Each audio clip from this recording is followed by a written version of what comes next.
पिछले पार्ट में हमने देखा था कि कैसे हमारा हीरो उस छोटी सी बच्ची को प्रोटेक्ट करने के लिए सीक्रेट रियाल में मौजूद सभी सेट को अपने खिलाफ कर लेता है। इस पार्ट की स्टार्टिंग में दिखाते हैं कि किंगमिंग को जैसे ही पता लगता है कि जियाओ नैन फी चुआन के लिए उस लड़की को जान से मारने के बारे में सोच रही है, तो वो अपनी सभी आर्मी को ऑर्डर देता है कि वो उसे मरकर भी प्रोटेक्ट करे। बाकी सारे सेट के लोग इस बात पर उस पर भड़कने लगते हैं कि आखिर वो होता कौन है ये डिसाइड करने वाला कि उन्हें उस बच्ची से फाइट करनी है या नहीं। क्या वो जुआन शुई के नाम का यूज करके मियाओ ज़ियांग टेरिटरी का किंग समझने लगा है खुद को, या फिर वो इस अपॉर्चुनिटी का फायदा उठाना चाहता है। वो अकेले उस बच्ची को अपने साथ ले जाएगा और बहला फुसलाकर उससे वो ट्रेजर ले लेगा। वो सारे किंगमिंग को झूठे इल्जाम में फंसाना चाह रहे थे ताकि वो डर के पीछे हट जाए, पर वो डरने वालों में से थोड़ी है। तुरंत ही उन सभी से बिना डरे अपनी स्वॉर्ड रिलीज करता है और उससे काफी जबरदस्त स्लैश लगा देता है, जिससे बाकी सारे डर कर तो पीछे हट जाते हैं। लेकिन उन सेट को छुपके से भड़काने वाला वो बंदा उसके अटैक से बच नहीं पाता। किंगमिंग उसे ही टारगेट करके जान से मार देता है, ये कहते हुए कि क्या तुम्हें सिर्फ पीछे से लोगों को भड़काना आता है, एक असली कल्टीवेटर की तरह सामने आकर फाइट क्यों नहीं करते। किंगमिंग के उस बंदे को मारते ही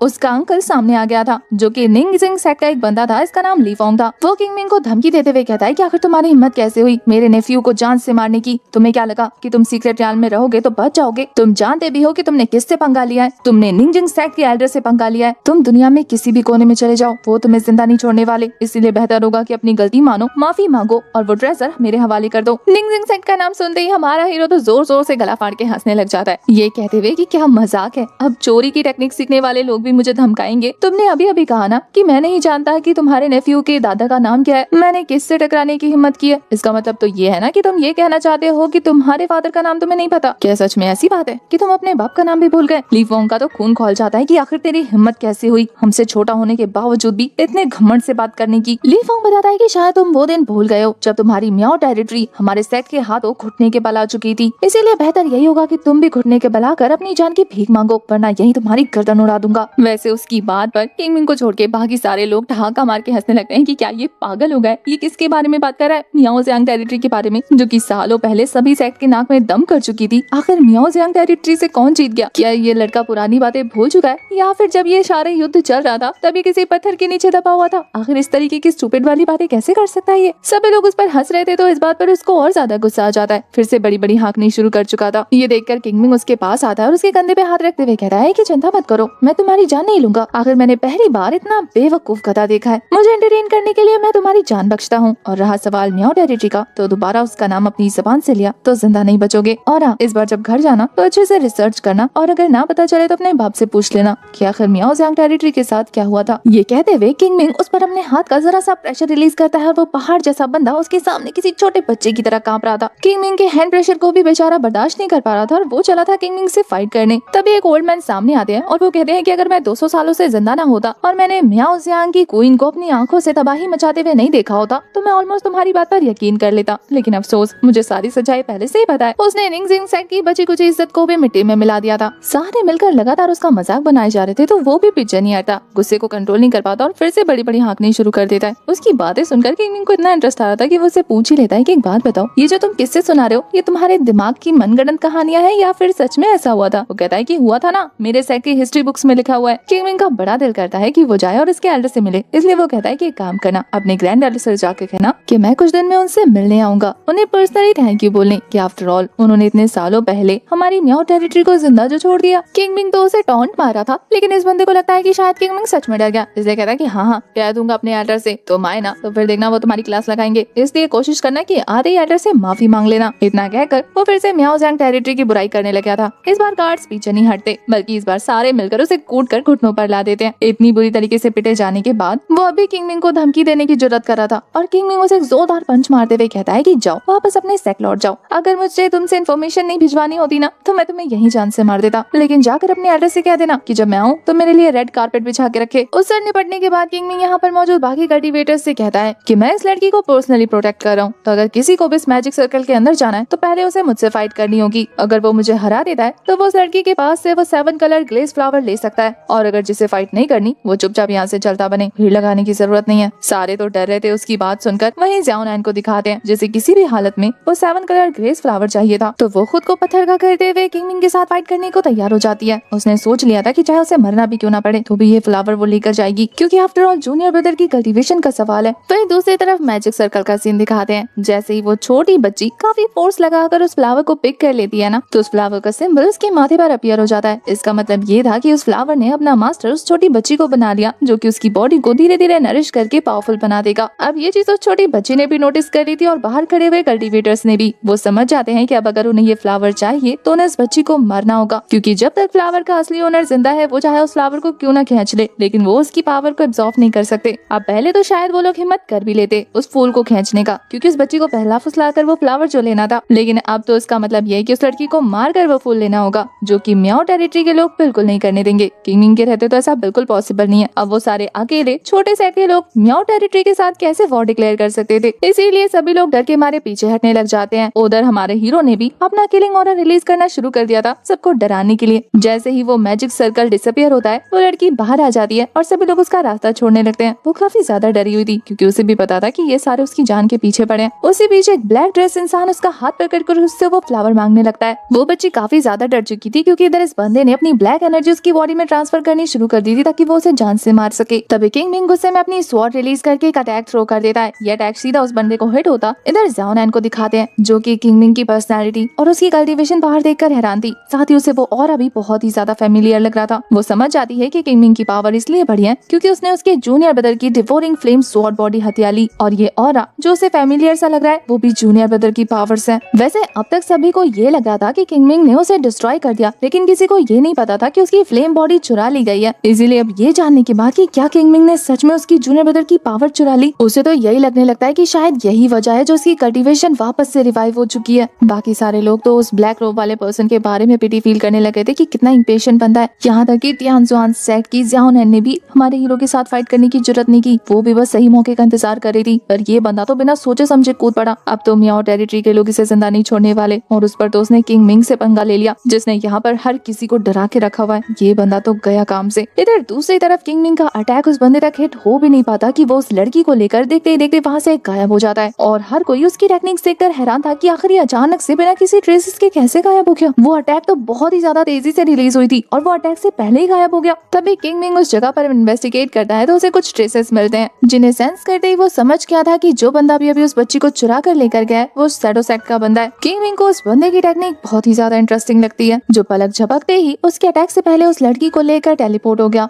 लेकिन अफसोस किंग मिंग को उसका ऑरा आस पास से ही सेंस हो रहा था, इसलिए वो कहता है कि तुम्हारी ये शैडो टेक्निक मेरे आगे तो यूजफुल है, तुम दुनिया को बेवकूफ बना सकते हो, लेकिन मुझे नहीं। ये कहते ही वो उसे अपने सामने ले आता है। पता चलता है कि वो तो किंग मिंग के शैडो के पीछे छुपा हुआ था। उस बंदे को यकीन नहीं होता कि किंग मिंग ने उसे इतनी आसानी से ढूंढ लिया। इस तरीके की टेक्निक को रिवील करना ऑलमोस्ट नामुमकिन है। ये टेक्निक शैडो सेट की सुप्रीम टेक्निक्स में से एक थी, जिन्हें हमारे हीरो ने बड़े आराम से रिवील कर दिया। किंग मिंग कहता है कि इसमें हैरान होने वाली क्या बात है, तुम मुझसे बचकर नहीं भाग सकते, वो भी तब जब मेरी चीज तुम्हारे पास हो। किंग मिंग की बातें सुनकर वो बंदा भी भड़क जाता है कि तुझे क्या लगा, तूने मेरे शैडो सेट की सुप्रीम टेक्निक को डिटेक्ट कर लिया तो इसका मतलब ये है कि तू मेरी सारी टेक्निक्स को डिटेक्ट कर लेगा। बच्चे, अभी तक मैंने अपने सारे पत्ते खोले भी नहीं है, अब तुझे पता लगेगा कि शैडो सेट के लोगों से टकराने का अंजाम क्या होता है। तूने मेरे रास्ते में आकर अच्छा नहीं किया। ये कहते ही वो फिर से गायब हो जाता है। किंग मिंग एक गहरी सांस भरते हुए, बेटा तुमसे ना हो पाएगा, कहा था ना, तुम मुझसे छुप कर कहीं नहीं जा सकते। ये कहते ही वो अपने सुप्रीम दाओ आई का यूज करता है और वहाँ पर वो वॉइड रैल्म ओपन हो जाता है, जहाँ पर ये बंदा छुपा हुआ था। ये देखकर कि किंग मिंग ने उसके वॉइड टेक्निक को भी डिटेक्ट कर लिया, वो और भी ज्यादा हैरान रह जाता है कि ऐसा कैसे पॉसिबल है, आखिर तू चीज क्या है। वो वॉइड रैल्म में छुपते हुए किंग मिंग पर स्नीक अटैक करने वाला था, लेकिन उससे पहले ही किंग मिंग ने उसके अटैक को अपने स्वॉर्ड से ब्लॉक कर लिया था। हालांकि यहाँ पर किंग मिंग उसे आराम से हरा सकता था, लेकिन उसके हाथ में वो छोटी बच्ची थी, तो वो अपनी जान बचाने के लिए लास्ट में उसे फेंक दिया। अगर जुआन शुई नहीं होती तो फिर किंग मिंग की लाइफ और कितनी खराब होती। बाकी सबको किंग मिंग के लिए बुरा लग रहा था, लेकिन यहाँ ज़ाओ नैन थी जो कि टस से मस नहीं होती। वो अब भी कहती है कि तुम और जूनियर ब्रदर दोनों ही अलग चीज हो, तुम हमेशा से सेक्ट के लिए एक बोझ थे, लेकिन जूनियर ब्रदर वो सेक्ट का आने वाला फ्यूचर है। ये सुनकर किंग मिंग भी लाइक, तो तुमने एक बंदे को चूज कर ही लिया, मैंने भी अपना चॉइस कर लिया। ये सुनते ही ज़ाओ नैन भी लाइक, तो इसी वजह से तुमने म्याओ टेरिटरी ज्वाइन किया, क्योंकि तुम्हें हमसे बदला लेना था, तुम ये दिखाना चाहते थे कि तुम म्याओ टेरिटरी जाकर काफी अच्छी जिंदगी जी रहे हो। पर किंग मिंग को इन सारी चीजों की वजाहत नहीं देनी थी, इसलिए वो अपना स्वॉर्ड निकालता है और बिना किसी देरी के उस पर अटैक करने जाता है। लेकिन तभी ज़ाओ नैन अपना चाहता निकाल लेती है, जिसकी हेल्प से उसने किंग मिंग को इल्यूजन में ट्रैप कर लिया था। उसे पुराने दिन याद आने लगते हैं कि जब वो पहली बार टियानजुआन सेट में आया था, तब ज़ाओ नैन के साथ उसके रिश्ते काफी अच्छे थे, वो उसे बिल्कुल छोटे भाई की तरह ट्रीट करती थी। पर किंग मिंग को उस ड्रीम से निकलने में ज्यादा वक्त नहीं लगता, क्योंकि वो जानता है कि इन लोगों की असलियत क्या है, इसलिए वो रियलिटी में तुरंत आ चुका था। पर उसे हैरानी होती है कि जब ज़ाओ नैन के पास ये पावर है कि वो उसे जान से मार सकती है, तो फिर वो उसे इल्यूजन में क्यों ट्रैप कर रही है। ज़ाओ नैन भी लाइक, तुम्हारी कल्टीवेशन मेरे कंपैरिजन में कुछ भी नहीं है, तुम शायद भूल रहे हो कि हम एक टाइम पे फेलोस हुआ करते थे, लेकिन मैं तुमसे ज्यादा स्ट्रॉन्ग हूँ, मैं चाहे तो तुम्हें कभी भी मार सकती हूँ, लेकिन मेरा इरादा तुम्हें मारने का नहीं है। मैं चाहती हूँ कि तुम यहाँ से चले जाओ और ये 7 ग्लेज फ्लावर मुझे ले जाने दो, क्योंकि इस लड़की का तुमसे कोई लेना देना नहीं। तो आखिर तुम होते कौन हो इसे प्रोटेक्ट करने के लिए अपनी जान खतरे में डालने वाले? पर किंग मिंग फिर भी फाइट के लिए तैयार था, ये कहते हुए कि मैं चाहता हूँ कि मेरा और तुम्हारा कोई मुकाबला नहीं, लेकिन फिर भी मैं बिना फाइट किए हार तो बिल्कुल नहीं मानूंगा। मेरे जिंदा रहते तुम इस लड़की को यहाँ से नहीं ले जा पाओगी। पर ज़ियाओनैन भी अपने इरादे पर टिकी हुई थी कि मुझे सिर्फ वो हर्ब चाहिए, मुझे तुमसे कोई लेना देना नहीं, मैं तुम्हें हर्ट नहीं करना चाहती। तो फिर तुम जानबूझकर क्यों मेरी तलवार के आगे आ रहे हो? किंग मिंग को पता था कि वो सीधे तरीके से तो इससे जीत नहीं पाएगा, तो वो अपनी ब्लैक एनर्जी रिवील करता है। उसके पीछे एक डेमोनिक शैडो अपीयर हो गया था, जिसे देखकर सारे लोग डर जाते हैं कि क्या ये डेमोनिक एनर्जी का यूज कर रहा है। अपनी कल्टीवेशन को बढ़ाने के लिए डेमोनिक आर्ट परफॉर्म कर रहा था। यहाँ तक कि ज़ियाओनैन भी हैरान थी। वैसे कल्टीवेशन वर्ल्ड का ये रूल था कि जो भी डेमोनिक आर्ट को परफॉर्म करेगा उसे कल्टीवेटर्स या तो जान से मार दे या उसे हमेशा के लिए अबैंडन कर दे। अभी तो उनके पास यही मौका था कि वो इसे जान से मार दे, इससे पहले कि ये खुद को और ज्यादा स्ट्रॉन्ग कर ले। किंग मिंग भी लाइक डेमोनिक क्वीन के पास भेजा था, बिना ये सोचे कि डेमन आर्ट परफॉर्म करूंगा या नहीं। अगर तुम लोगों के लिए डेमोनिक आर्ट है तो डेमोनिक आर्ट ही सही। ये कहकर वो तो फाइट के लिए तैयार हो जाता है। यहाँ ज़ियाओनैन को भी समझ आ चुका था कि इस बंदे को रोकना होगा तो इसे हर्ट करना पड़ेगा, तो वो भी अपनी पावर का यूज कर दिया, जहाँ उसने फ्लावर मिस्ट की हेल्प से 1000 ऑफ पेटल्स का यूज करके किंग मिंग को जल्दी करना शुरू कर दिया था। ये अटैक किंग मिंग को हिट होता है तो वो छोटी बच्ची उसके लिए परेशान हो जाती है, जिसे ज़ियाओनैन पहले ही प्रोटेक्ट करने के लिए साइड में बिठाकर बैरियर से कवर कर देती है, ताकि फिलहाल उसे किसी तरीके की कोई प्रॉब्लम ना हो। वो अपनी आंखों के सामने किंग मिंग को हिट होता देखती है तो उसे काफी ज्यादा गुस्सा आता है। उसका दिल करा था कि वो अपने बिग ब्रो को प्रोटेक्ट करे। वहीं इधर ज़ियाओनैन के पहले अटैक से हिट होने के बाद किंग मिंग की हालत खराब हो चुकी थी, लेकिन वो फिर भी हार मानने को तैयार नहीं था। किंग मिंग उसकी ऐसी हालत पर उससे सवाल करती है कि आखिर तुम उस लड़की को बचाना क्यों चाहते हो? तुम तो उससे वो फ्लावर भी नहीं। उस लड़की को हवा में उछाल देता है ताकि किंग मिंग का ध्यान उधर चला जाए। पर किंग मिंग तो उसकी सोच से भी ज्यादा स्मार्ट था। वो उसे खुद से दूर धकेलते हुए वहाँ पर एक कारपेट ले आता है, जिस पर बैठने के बाद वो लड़की सिक्योर हो गई थी। और किंग मिंग लाइक, तुझे क्या लगा मुझ पर तेरी ट्रिक्स काम नहीं करी, ये बच्चों वाली ट्रिक्स करेंगी? किंग मिंग काफी तेजी से उसके पास पहुंचकर उसे इतनी जबरदस्त तरीके से किक करता है ना, बेचारे की हालत खराब हो जाती है। उड़ता उड़ता काफी दूर जाकर गिरता है। किंग मिंग उसे छोड़ने वालों में से तो था नहीं, जाता है सीधा उसे कॉलर से पकड़ते हुए कहता है कि मुझे एक बात बताओ, मेरे लिए बहुत ही ज्यादा सरप्राइजिंग है कि तुम्हारे शैडो सेक्ट, जो कि ज़ोन फेज से फाइट में हारने के बाद लगभग गायब हो चुके थे, वो अचानक से अपीयर कैसे हो गया? वो भी इतने सालों के बाद अपनी जान को खतरे में डालते हुए सीक्रेट रियल में एंटर हो गया उस होली मेडिसिन के लिए। आखिर तुम्हारा इरादा क्या था? कहीं इसका मतलब ये तो नहीं कि तुम्हारा यंग सेक्ट लीडर फिर से मरने वाला है? ये सुनकर वो बंदा भड़कते हुए कहता है कि तेरी हिम्मत कैसे हुई मेरे यंग मास्टर के बारे में ऐसा कहने की? वो बिल्कुल ठीक है और उन्हें कुछ भी नहीं हुआ। ये कहकर खून की उल्टी करने लग गया था। किंग मिंग जब उससे पूछताछ करने के लिए उसका गला जोर से दबाता है तो वो और भी ज्यादा भड़क जाता है। वो किंग मिंग को धमकियां दे रहा था कि अगर तूने मुझे जाने नहीं दिया तो हमारे सेक्ट के लोग तुझे मरते दम तक तेरा पीछा नहीं छोड़ेंगे। तो अगर तू आने वाले केओस से बचना चाहता है तो बेहतर होगा कि तू मुझे जाने दे। पर किंग मिंग ये कहते हुए उसकी सोल को पूरी तरह से बर्न कर देता है कि मुझे इस दुनिया में अगर किसी चीज से सबसे ज्यादा चिढ़ है तो वो धमकी से है। बेचारे की बॉडी पूरी तरह से डिस्ट्रॉय हो चुकी थी, सिर्फ कंकाल बनकर रह जाता है। उसके मरने के बाद किंग मिंग सोच रहा था कि मैंने सोचा थोड़ी इन्फॉर्मेशन निकालूंगा, लेकिन इसे तो मरने की ज्यादा ही जल्दी पड़ी थी। अब तो मुझे पता लगाना ही होगा कि शैडो सेक्ट वाले आखिर ऐसा सोच क्या रहे हैं, क्योंकि छोटे मोटे मामले के लिए तो वो अपने बिल से निकलने से रहे, और इस तरीके का होली डिवाइन ट्रेजर आखिर उन्हें किस चीज के लिए चाहिए था? तभी पीछे से वो छोटी बच्ची फिर से किंग मिंग को आवाज लगाती है उसे बचाने के लिए, क्योंकि उसे ज़ियाओनैन ने उठा लिया था। अब ये देखकर किंग मिंग को गुस्सा आ जाता है कि क्या तुम अब भी पास नहीं होगी? तुम्हें सच में वो मेडिसिन चाहिए जिसके लिए तुम एक छोटी बच्ची को चोट पहुंचाने के लिए तैयार हो? ज़ियाओनैन बहुत ही ज्यादा सीरियस थी। वो कहती है कि जूनियर ब्रदर को इसकी जरूरत है, इस छोटी लड़की का क्या काम? जूनियर ब्रदर अगर कल्टीवेट करेंगे तो वो हमारे सेट को प्रोटेक्ट करेंगे। इतना सुना था कि किंग मिंग की आंखों से आंसू निकलने लगते हैं, क्योंकि इतने सालों से वो भी सेट को सिर्फ प्रोटेक्ट ही करता आ रहा था। लेकिन इन लोगों ने न केवल उसकी वैल्यू की बल्कि उसे सेट से धक्के मार कर निकाल दिया, जैसे कि वो उनकी सेट के लिए कोई वैल्यू रखता ही नहीं था। यहाँ वो अपनी स्वॉर्ड को तान कर ज़ियाओनैन से उसके पुराने हिसाब लेने लगता है कि कैसे वो उसे फे चुआन के एक बार कहने पर गलत समझ लेती थी और बुली करती थी। उसे 100 सालों तक सिर्फ इसलिए कैद रखा गया था क्योंकि फे चुआन ने एक बार उसके खिलाफ झूठी शिकायत की थी। प्रेजेंट में ये सारी बातें करते हुए किंग मिंग काफी बुरी तरीके से इमोशनल हो चुका था। बाकी सारे लोग जब इस बारे में सुनते हैं तो इन्हें यकीन नहीं होता कि मियाओ टेरिटरी का होने वाला किंग, उसकी पास्ट लाइफ इतनी ट्रेजिक थी और उसकी लाइफ को हेल बनाने वाले और कोई नहीं बल्कि टियानजुआन सेक्ट वाले थे, जिन्होंने उसे टॉर्चर किया, बिट्रे किया और लेना चाहते। आखिर वो लगती क्या है तुम्हारी? पर किंग मिंग उसके किसी सवाल का जवाब नहीं देता, बल्कि उनके सवालों को अवॉइड करते हुए फिर से उस पर अटैक करने के लिए तैयार हो जाता है। और इस बार ज़ियाओनैन एक और खतरनाक अटैक करती है। धीरे धीरे ये अटैक किंग मिंग को झुलसाता जा रहा था, लेकिन तभी अचानक से देखते ही देखते आसपास का एनवायरनमेंट पूरी तरह से बदल जाता है। वो एनर्जी जो अब तक प्योर रेड कलर की हो रखी थी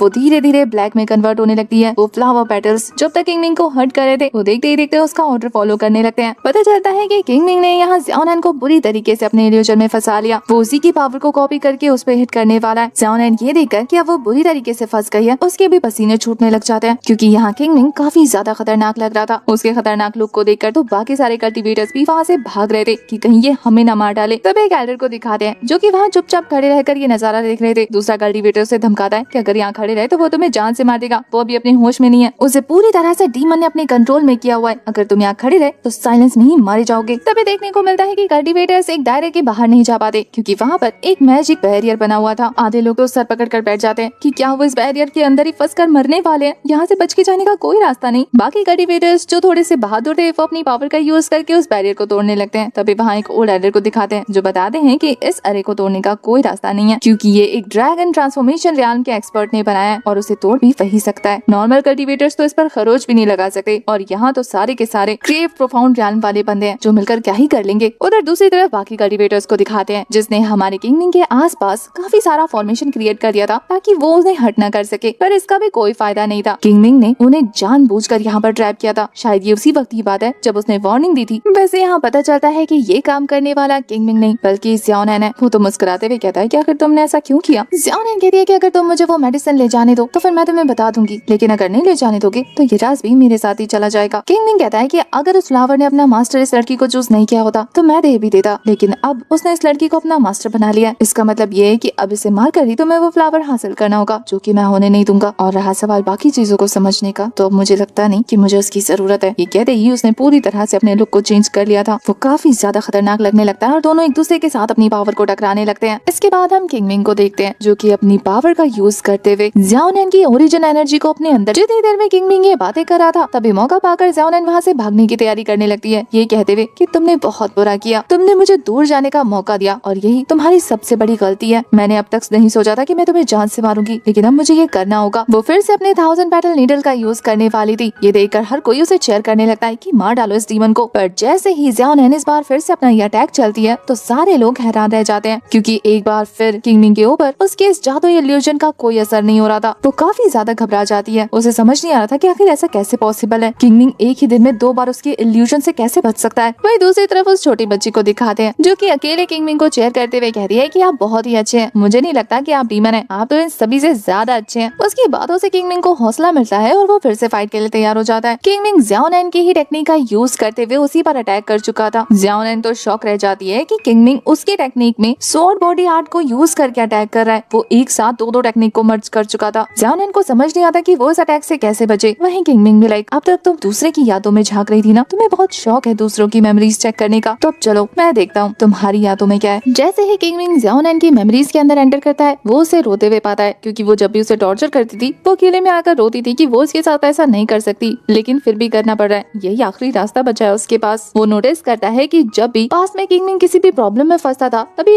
एक ओल्ड मैन आकर उसकी जान बचाता था, जिसने इतनी बार किंगमिंग की जान बचाई थी कि किंगमिंग ने उसे अपना स्वॉन ब्रदर बना लिया था। रियलिटी में वापस आने के बाद वो काफी ज्यादा हैरानी के साथ ज़्याओनैन से पूछता है कि क्या वो स्वॉन ब्रदर तुम थे, क्या तुमने पास में मेरी लाइफ बचाई थी। ज़्याओनैन कहती है कि अब इन बातों का कोई मतलब नहीं, तुम्हें तो हमेशा से हमारा सेट जहर लगता आ रहा है ना, तुम हमें ही अपना दुश्मन समझते आ रहे हो, जबकि तुम जानते भी नहीं कि मास्टर तुम्हें हमारे सेट क्यों लेकर आए थे। वो जानते थे कि तुम्हारी ये दाव बॉडी तुम्हारे लिए कर्स है। वो तुम्हें दुनिया से प्रोटेक्ट करते आ रहे थे क्योंकि तुम दुनिया के लिए सबसे बड़ा खतरा थे। अगर वो तुम्हें कैद करके ना रखते तो तुम्हारी पावर तुम पर कंट्रोल करते हुए पूरी दुनिया को डिस्ट्रॉय कर देती और यही वजह थी कि हम मास्टर का साथ दे रहे थे। पर तुमने क्या किया, तुम जाकर उस डेमोनिक क्वीन ज़ॉनशुई से मिल गए, उसके बहकावे में आकर डेमोनिक आर्ट परफॉर्म करने लगे। इतना ही नहीं, अपने सेट के खिलाफ हो गए, हमारे दुश्मन खींच लेता है। किंगमिंग कहता है कि आपकी एनर्जी तो बहुत ही ज्यादा कमाल की है। ये देखकर तो सारे लोग और भी ज्यादा डर जाते हैं कि ये तो सच में पूरी तरह से डीमन में कन्वर्ट हो गया। अब ये अपना राज छुपाने के लिए हम सभी को मार डालेगा, किसी को जिंदा नहीं छोड़ेगा। पर अब वो कर भी क्या सकते थे, यहाँ से भाग भी नहीं सकते उस मैजिकल अरे की वजह से। पता चलता है कि किंगमिंग के पास जो ब्लड बोन है उसी के अंदर ये पावर मौजूद है कि वो सामने वाले की ओरिजिन एनर्जी को एब्जॉर्ब कर सकता है, जिस टेक्निक को उसने नाम दिया है हेवन स्वॉलिंग डेमोनिक आर्ट। किंगमिंग रिवील करता है कि इस तरीके की 1000 से ज्यादा आर्ट उसके दाव में मौजूद है। यहाँ ज़्याओनैन को सिर्फ शक था। किंगमिंग उसके सामने रिवील कर देता है कि मैंने इसी स्वॉलिंग आर्ट का यूज करके फेई जुआन की स्वॉर्ड बॉडी को एब्जॉर्ब किया था। तुम जानती हो वो एक ट्रांसमाइग्रेटर है और उसके पास इस तरीके की पावर को दोबारा से रीग्रेन करना बहुत ही ज्यादा मामूली बात है। तुम जानती हो मैंने उसे जिंदा क्यों छोड़ा है, क्योंकि वो दोबारा अपनी पावर गेन करे और मैं फिर से उसकी पावर एब्जॉर्ब कर लूं। और ये प्रोसेस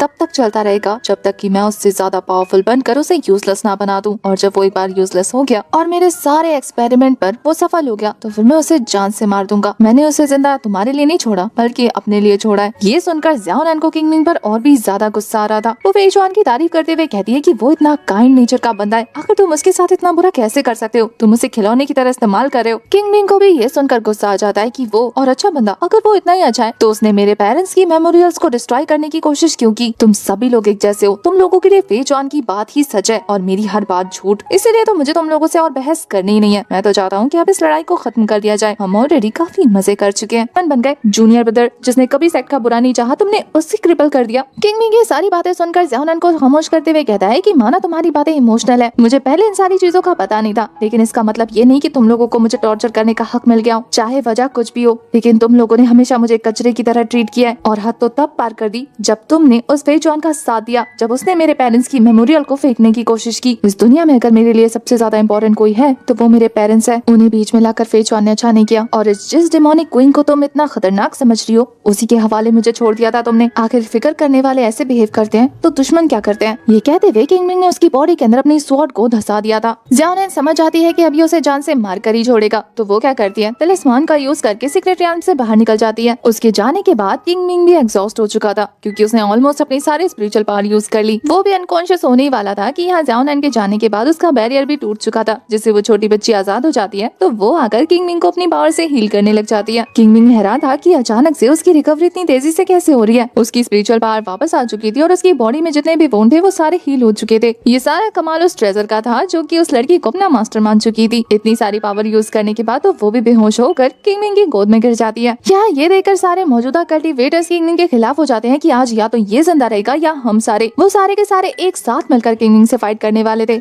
सारे किंग मिंग के खिलाफ हो जाते हैं तो किंग मिंग एक साथ उन्हें धमकी देता है कि देखो मैं कोई संत तो हूँ नहीं, तो मैं सिर्फ एक ही चांस दूंगा। वो अपना खतरनाक ऑरा रिलीज करता है तो उसके भयंकर अटैक को याद करते ही सारे थटर कांपने लगते हैं और किंग मिंग कहता है कि मैं तुम्हें 3 सेकंड का वक्त देता हूँ। जिस किसी को भी मेरे हाथों मरना नहीं है वो घुटने टेक दे। अगर वो मेरे आगे झुक गया तो मैं उसकी जान बख्श दूंगा और अगर किसी को मरने का शौक है तो वो चुपचाप मेरे सामने छाती तान कर खड़ा रह सकता है। और याद रखना कि ये आखिरी मौका होने वाला है। इतना सुनना था कि किंग मिंग के एक गिरने से पहले ही सारे घुटनों पर आ जाते हैं। जो बुंडा उन्हें भड़का रहा था वो भी अपने घुटने पर आ जाता है, ये देखकर कि अगर वो बचा तो वो मारा जाएगा और वो अकेले किंग मिंग का क्या ही बिगाड़ लेगा। आप इसी बात से अंदाजा लगा सकते हैं कि वो सारे किंग मिंग से कितना खौफजदा थे कि वो सारे अपना सर पटक पटक कर उससे माफी मांगने लगते हैं कि आज से वो उसका फॉलोवर बनने के लिए तैयार है। पर जो उसके खिलाफ खड़े होकर उसे जान से मारने की साजिश रच सकते हैं वो उसके फॉलोवर कैसे हो सकते हैं। ये कहते हुए किंग मिंग उनके सामने वो छोटे छोटे इंसेक्ट अपीयर कर देता है जिन्हें देखते ही वो सारे डर जाते हैं। उन्हें तो लग रहा था कि किंग मिंग उन्हें पॉइजन देने वाला है। जैसे ही वो सारे इंसेक्ट उनकी बॉडी के अंदर जाते हैं थोड़ी देर में वो सारे के सारे सही सलामत उनके सामने खड़े थे। वो तो हैरान परेशान हो रहे थे कि आखिर वो इंसेक्ट गए कहाँ। तभी किंग मिंग उन्हें बताता है वही बात जो उसने चुआन वई को कही थी कि अगर वो 1 साल तक उसके लिए लॉयल रहे तो ये इंसेक्ट उन्हें कुछ नहीं करेगा, लेकिन अगर उन्होंने दगाबाजी करने की कोशिश की तो इसका पॉइजन रिलीज होगा और वो सारे मर जाएंगे। फिर क्या था, वो सारे किंग मिंग के लिए लॉयल होने की कसम खाते हैं और वहाँ से भाग जाते हैं इससे पहले कि किंग मिंग का दिमाग खराब हो। म्याओ टेरिटरी के लोग किंग मिंग के साथ ही खड़े थे पर वो उन्हें वापस जाने को कह देता है अपने अपने काम पर। बाकी का सफर वो छोटी सी बच्ची के साथ तय करने वाला था जो उसकी गोद में ही मासूमाना अंदाज में नींद में बड़बड़ा रही थी। वो उसे लेकर आगे के सफर पर निकल जाता है जहाँ रास्ते में उसे बड़बड़ाने की आवाज सुनाई देती है जहाँ वो अपनी मॉम को खुद को अबैंडन करने से मना कर रही थी। किंग मिंग रात होने से पहले एक ओल्ड लेडी की यहाँ स्टे करता है। उसके हाथ में छोटी बच्ची देकर उसने उन्हें अलाउ कर दिया था। रात में जब वो उस छोटी बच्ची को नोटिस करता है तो उसकी बॉडी पूरी तरीके से ठंडी पड़ी हुई थी। वो तो चाहता था कि ये जल्दी से रिकवर हो जाए। तभी तो एक काफी अजीब सी चीज नोटिस करता है कि इस छोटी बच्ची का चेहरा जुआन शुई से बहुत हद तक मेल खाता है। वो इतना तो समझ चुका था कि इस लड़की का जुआन शुई से कोई लेना देना है, लेकिन क्या ये तो उसे जुआन शुई से बात करके पता चलेगा। अभी के लिए रात काफी हो चुकी थी और किंग मिंग पहरा दे रहा था। तभी वो नोटिस करता है कि बाहर से वो ओल्ड लेडी पर नजर रख रही है। किंग में भी कुछ नहीं करने वाला था अंटिल ये ओल्ड लेडी सामने से आकर कोई अटैक नहीं करती। वो कहता है कि जब तक तुम हमें मारने की कोशिश नहीं करती तब तक मैं तुम्हें जिंदा छोड़ दूंगा, लेकिन तुम्हारे साथ कुछ तो गड़बड़ है। तुम्हारे साथ तो क्या, ये पूरा गाँव ही काफी ज्यादा सस्पिशियस है। क्योंकि आप खुद सोचो, एक सीक्रेट रियाल्म जहाँ पर इतना ज्यादा खतरा मौजूद है वहाँ पर लोग बस रहे हो और खास करके एक अकेली औरत जो इतनी बूढ़ी है। बहुत देर तक उसे नोटिस करने के बाद उसे समझ नहीं आता कि अब तक भी उस पर हमला क्यों नहीं कर रही। रात गुजर चुकी थी। सुबह होते ही उस छोटी बच्ची को होश आ जाता है जो कि काफी क्यूट लग रही है। किंग मिंग उसे अच्छे से चेक करता है। जब वो देखता है कि उसकी बॉडी में कोई इंजरी नहीं है और वो अपनी स्पिरिचुअल पावर भी रिकवर कर चुकी है तो वो खुश होकर उसे फल देता है खाने के लिए, जो उसे खाते हुए वो काफी एंजॉय कर रही थी। वैसे यहाँ हमारे किंग मिंग को ये डाउट होता है कि कहीं ये छोटी बच्ची जिसका नाम ज़्याओई है ये उसकी और जुआन शुई की बेटी तो नहीं जिसके बारे में जुआन शुई ने उससे छुपाया हो। पास में क्या पता उसका दिल बहक गया और उसने जुआन शुई का फायदा उठा लिया हो, क्योंकि उसे इस लड़की का चेहरा जॉन से बिल्कुल डिट्टो सेम लग रहा था और हरकतें भी। तो वो इस छोटी बच्ची का खाना खत्म करने के बाद उससे पूछता है उसके पेरेंट्स के बारे में, जिस पर वो रोना स्टार्ट कर देती है, ये कहते हुए कि उसके पेरेंट्स ने उसे अबैंडन कर दिया, अब उसका इस दुनिया में कोई नहीं। वो बताती है कि पहले तो लाइफ काफी ज्यादा अच्छी चल रही थी, उसने अपने फादर को कभी नहीं देखा, लेकिन वो अपने मदर के साथ एक बांस के फॉरेस्ट में रहती थी। काफी सालों तक उनकी जिंदगी अच्छी चली, लेकिन उसके बाद एक खूबसूरत सी आंटी वहाँ आई, जिन्होंने पता नहीं उसकी मॉम से क्या कहा कि उसकी मॉम इतनी ज्यादा डर गई कि उन्होंने ज़्याओई को घर में रहने को कहा और वो खुद वहाँ से उस आंटी के साथ चली गई। और तब से लेकर अब तक ज़्याओई पूरी तरह से अकेली है, उसकी मॉम कभी वापस नहीं आई और ये सोच कर वो रोई जा रही थी। उसे चुप कराने के लिए किंगमिंग उसे गले से लगाता है और उससे प्रॉमिस करता है कि वो आज से उसका ख्याल रखेगा और साथ ही उसके पेरेंट्स को ढूंढ कर लाएगा। वो इतना ज्यादा रो रही थी कि उसे चुप कराने के लिए वो झूठ मूठ की एक्टिंग करने लगता है कि जब तुम्हारे पेरेंट्स को मैं पकड़ लूंगा ना तो उन्हें बांस के पेड़ से बांधकर अच्छा मजा चखाऊंगा, खूब पिटाई लगाऊंगा। पर वो छोटी बच्ची बहुत ही ज्यादा समझदार थी, मुस्कुराते हुए कहती है कि ब्रदर आपको उन्हें पीटने की जरूरत नहीं है, मुझे लगता है कि उनके कोई अपने रीजन होंगे। उस क्यूट सी बच्चे की प्यारी प्यारी बातें सुनकर तो किंगमिंग की आंखों में भी आंसू आ जाते हैं। वो उसे चुप कराने लगती है कि क्या हुआ ब्रो, अब आप क्यों रो रहे हो। वैसे यहाँ ये दोनों एक दूसरे को प्रॉमिस करते हैं। किंगमिंग प्रॉमिस करता है कि वो उसके पेरेंट्स को हर्ट नहीं करेगा और ज़्याओई प्रॉमिस करती है कि वो कभी रोएगी नहीं और हमेशा किंगमिंग के साथ रहेगी। इसके बाद वो लोग वहाँ से निकलने की तैयारी करते हैं। जैसे ही हमारा हीरो उस कमरे का दरवाजा खोलता है, उसके सामने लाखों ढेरों लाशें पड़ी हुई थी। उसे समझ नहीं आता कि रात को आखिर यहाँ पे हुआ क्या था। उनकी सोल एनर्जी को ट्रेस करने पर भी उसे कुछ नहीं मिलता। वो समझ आता है कि रात को वो जो सोच रहा था वो बिल्कुल सही था। वो फिलहाल इस छोटी बच्ची के साथ किसी ट्रबल में नहीं पड़ना चाहता, इसलिए वहाँ पर स्पिरिचुअल स्टोन रखता है और निकल जाता है। उसके जाने के बाद हमें उस ओल्ड लेडी को दिखाते हैं जिसका गेटअप पूरी तरीके से चेंज हो रखा था और उसके साथ एक मास्क लड़की मौजूद थी। वो मास्क गर्ल उस ओल्ड लेडी से कहती है कि मैंने कहा था ना कि ये बहुत ज्यादा पावरफुल है, पर उस ओल्ड लेडी को यकीन नहीं आता। वो उस स्पिरिचुअल स्टोन को उठाने वाली थी, जिसके लिए वो लड़की मना करने लगती है कि खबरदार अगर उसे छुआ तो।